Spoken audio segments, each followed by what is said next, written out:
The ground shakes before you see anything. No tanks, no planes, just a distant crack, then a pause, then the blast that lifts dirt into your mouth and fear into your chest. German artillery did not only destroy positions, it destroyed the feeling of safety. In the next minutes, I will walk you through the core guns Germany relied on in World War II, from trench-level killers to railway monsters. Stay to the end, because the last weapon was so huge, it needed rail lines, cranes, and thousands of hands. But the real story is how this arsenal changed what soldiers believed was survivable. First, the weapons that made fear feel close. The 8cm Granatwerfer 34 mortar was light, fast, and relentless. It could drop rounds into trenches and behind walls with brutal rhythm. You could not shoot back. You could only wait, run, or pray.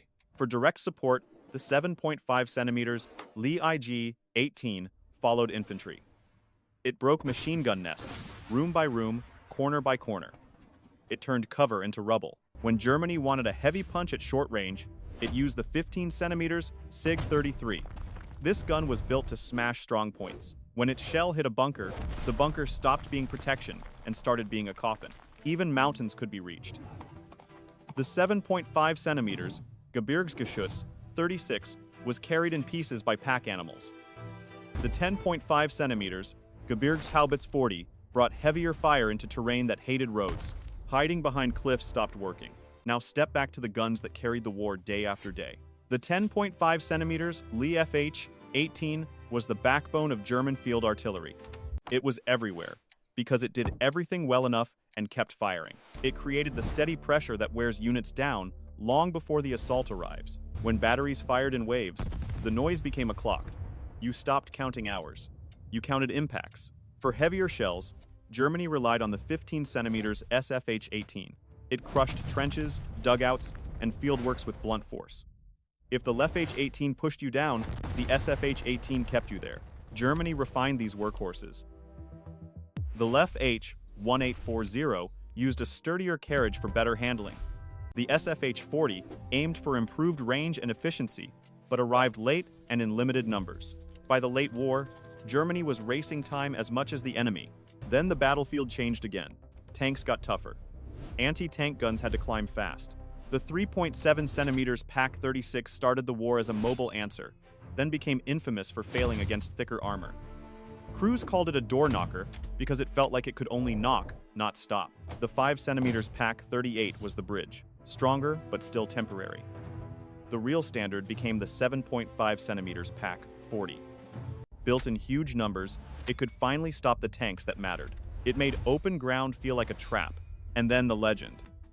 The 8.8cm Flak-36 and Flak-37 were born to shoot aircraft, but on the ground, they became long-range killers. A tank could be hit from a distance that felt impossible. The fear was not only the hit, it was the loss of safe distance. In places like North Africa, a single well-placed 88 could freeze an armored advance because nobody wanted to be the next silhouette in the scope. Germany also improvised with captured guns. The 7.62cm PaK-36R came from Soviet 76.2mm pieces. The PaK-9738 used captured French barrels on German carriages. In this war, even enemy steel returned as a threat. Above the battlefield, German air defense built another layer of fear. At low level, the 2cm Flak-30 and Flak-38 filled the sky with fast bursts.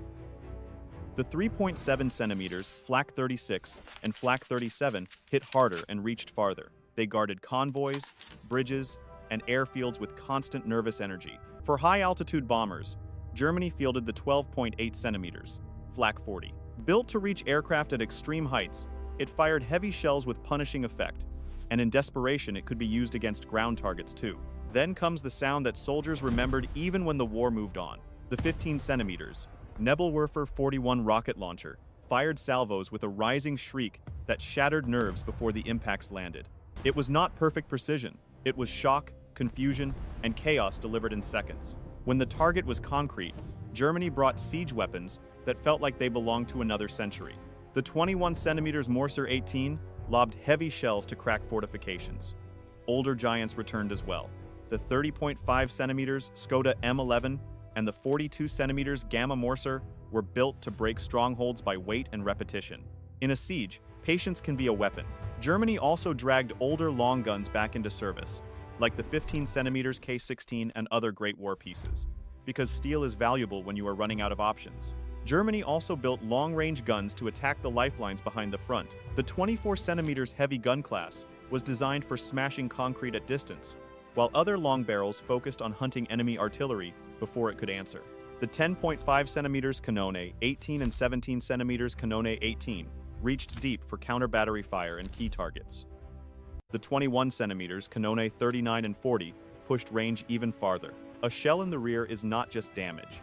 It is fuel that never arrives, roads cut, and morale turning cold. Now the final step. Artillery that rode on rails. The 28 cm K5 railway gun could strike distant targets and then roll away before counterfire could lock on.